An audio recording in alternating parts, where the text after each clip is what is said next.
Recentemente eu fiz o resumo completo de Lady Marcry aqui no canal e venho toda a nação Lacrola defender aquela porcaria. Lady Marcry está entre nós e com ela vem um bom e velho debate. Será que a Netflix conseguiu estragar mais uma franquia lendária? Ou será que a galera só tá chorando por nada? Pois é, meus amigos, o anime nem saiu completo e já tem gente gritando obra-prima da geração, enquanto outros estão chamando de Lady Marcry, ou meu favorito, Devil May Woke. E é claro que depois daquele resumo completo que eu lancei dessa obra dizendo que é impossível de assistir, gerou diversos comentários da nação Lacrola defendendo essa obra como se fosse uma obra-prima. Então hoje eu vou responder os defensores dessa adaptação e mostrar que nem ela e muito menos Ed Shankar tem salvação. Mas é claro que antes de ir direto pro conteúdo, não se esquece de se inscrever nesse canal maravilhoso e largar aquela dedada demoníaca no botão do like que ajuda bastante. Fala, meus delinquentes, como que vocês estão? Sonark Animes aqui falando e vocês viram o resumo completo de Devil May Cry que eu lancei nesse canal, exatamente sobre ele que é esse vídeo. Muitas pessoas vieram nos comentários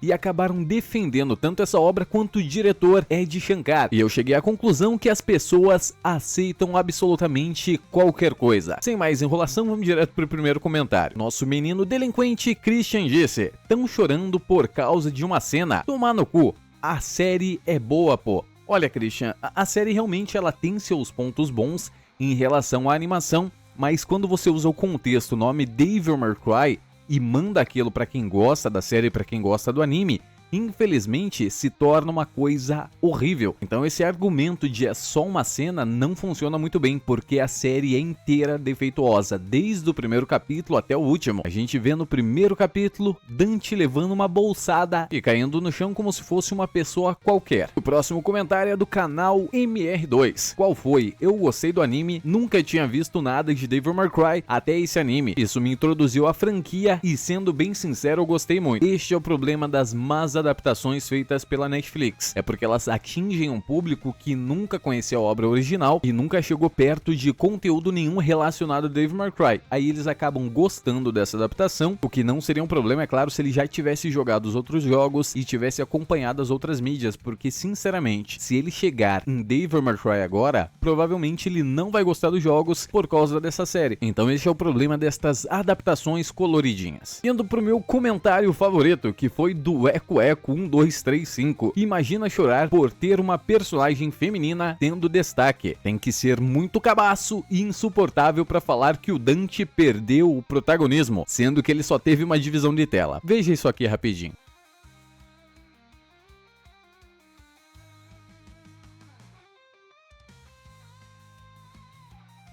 Eu acho que eu não preciso comentar mais muita coisa, né? Você consegue entender agora que isso não foi apenas uma divisão de tela. O personagem principal da série foi reduzido ao mais absoluto nada para simplesmente justificar uma pauta que você já aceitou há muito tempo e ainda não confirma, que é a pauta do Girl Power. Simplesmente mulheres que aparecem resolvendo qualquer coisa, independente do que seja. Eu tenho certeza que você adorou o filme da Branca de Neve. Meus parabéns. E o último comentário que vale a pena ser lido é do Léo, que diz: "Puta que pariu, mano. Não foi a Netflix que fez a porra do anime. Ela só comprou os direitos de exibição." Você percebe que as pessoas que defendem essas agendas, elas sempre têm um argumento, mas que é muito fácil de ser derrubado, tá? Ela realmente comprou os direitos de exibição, tá? Mas a Netflix adicionou um diretor criativo que trabalha para ela, Ed Shankar, e foi somente graças a um funcionário contratado pela Netflix que a obra se tornou exatamente o que ela é. Agora vocês perceberam a diferença, né? Mas como eu sei que vocês, turminha da geração Lacrola, gosta de defender qualquer porcaria para se pagar de bom moço, eu vou trazer alguns dados muito importantes aqui de por que a Netflix precisa parar de fazer adaptações originais baseadas em animes e obras que já existem, e também um probleminha que o Ed Shankar faz repetidamente, e graças a vocês que defendem dizendo que é apenas uma animação e a gente está chorando porque quer tudo exatamente igual era o jogo, que recebemos estas porcarias em forma de adaptação. Vou dar um breve resumo do que acontece na adaptação de Devil May Cry da Netflix. Simplesmente o Dante, ele é filho de um demônio com uma humana e não tem relevância nenhuma na história. Para você ter uma noção, o Dante só foi útil dentro dessa série por causa do seu sangue para abrir o portal que o Sparda selou há muito tempo. Se não fosse necessário necessário sangue de Dante e Virgil nessa adaptação, eles sequer apareceriam. A série, para você ter uma noção, ela tem cerca de 8 episódios de 30 minutos, o que dá em torno de quase 4 horas de exibição direta, e Dante dessas 4 horas aparece somente 45 minutos. Agora me diz você, menino que defende pauta arco-íris,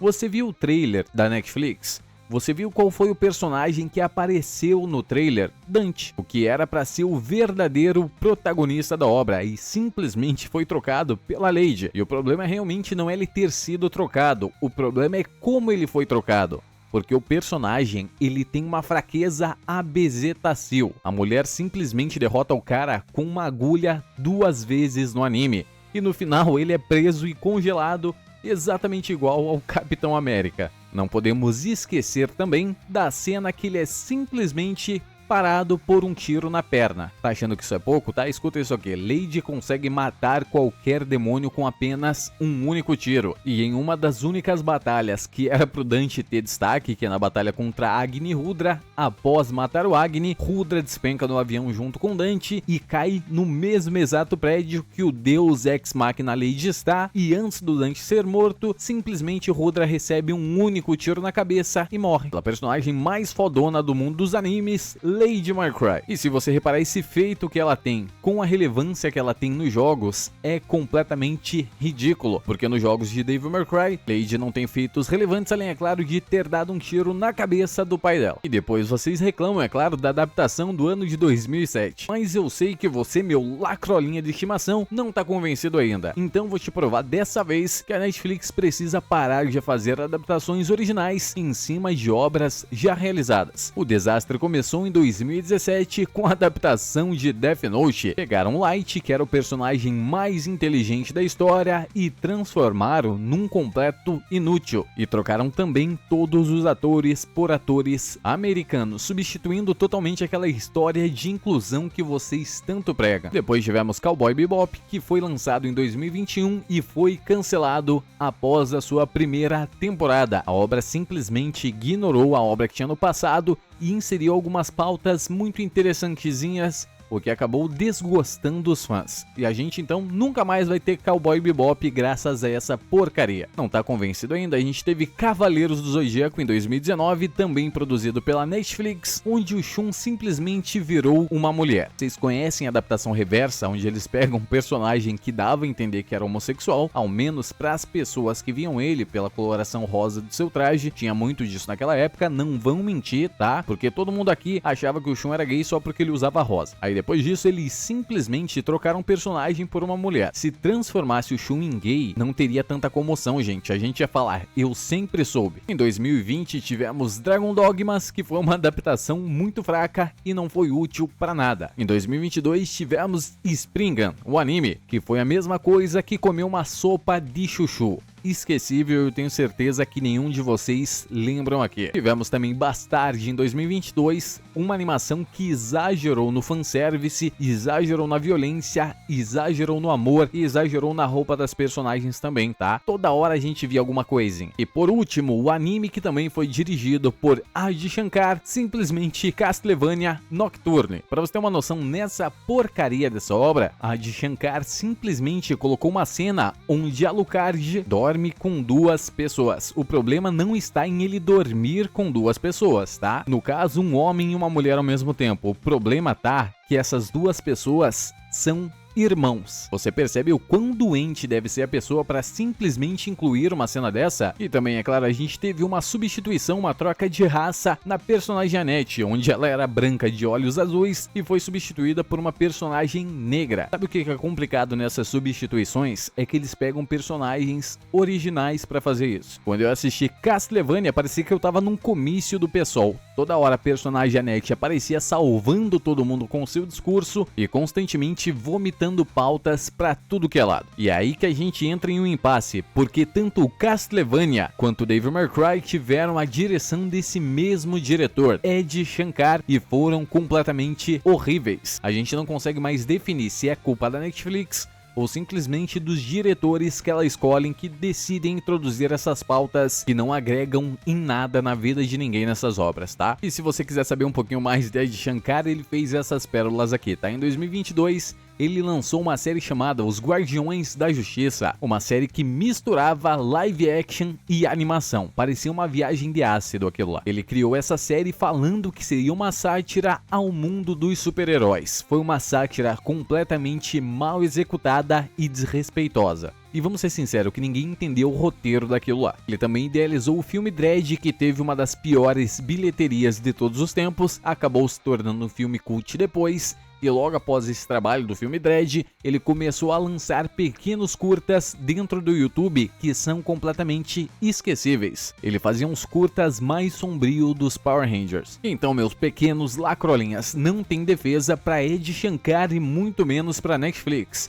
Essa pessoa ela vem seguindo em um rumo desastroso de fracassos, um fracasso atrás do outro. Castlevania, Devil May Cry, a série da Justiça, diversos fracassos, e a Netflix simplesmente insiste nesse diretor. Talvez, é claro, o nome dele levante polêmicas, aí faz o pessoal comentar da série um pouquinho, e aí a Netflix se nutre de simplesmente polêmicas geradas por um diretor que sempre faz merda em obras, até porque o que importa pra Netflix realmente não é que eu ou você tenha gostado da obra, simplesmente o que importa pro presidente da Netflix é o dinheiro no bolso. Enquanto você tá aí defendendo as pautas que ele quer enfiar pela nossa garganta, ele tá com o bolso cheio de dinheiro utilizando essas pautas para gerar discórdia e ficar rico. Maravilhoso. E a mesma pessoa que faz isso para juntar dinheiro é a mesma pessoa que utiliza Devil May Cry para condenar o capitalismo e também, é claro, condenar as religiões. Porque perceba o seguinte, todos os personagens brancos são vilões, todos os personagens cristãos dentro daquela obra são vilões e todos os americanos simplesmente vão até o inferno para colonizar os demônios bonzinhos e massacrar eles, aparecendo um líder revolucionário que se intitula como a Tempestade para proteger todo mundo. Virgil é o maior pau no cu dentro de Devil May Cry. Pra você ter uma noção, o cara roubou o braço do filho dele. Você vê uma pessoa assim fazendo campanha de defensoria de demônios bonzinhos? Parabéns, Ed Shankar, você criou os demônios oprimidos. Meus parabéns. Então, gente, não tem como defender nada dessa obra, literalmente nada, e muito menos defender as pessoas que tentam defender essa obra. Então, como último conselho que eu dou pra vocês, meus delinquentes, não aceitem qualquer coisa, continuem brigando sim contra essas pautas vomitadas na sua garganta, porque senão vocês simplesmente vão comentar coisas como é só uma animação, não tem problema nenhum em trocar personagem, e depois disso, nem direito de defender mais algo vocês terão. Mas é isso, muito obrigado a todos vocês que chegaram até aqui hoje. Não se esquece de se inscrever nesse canal maravilhoso e largar aquela dedada demoníaca no botão do like, é extremamente importante e me ajuda bastante também. Deixe nos comentários aí o que você achou de Devil May Cry. Tem salvação ou não tem salvação? No mais é isso, e Sonar quem diz. Tchau!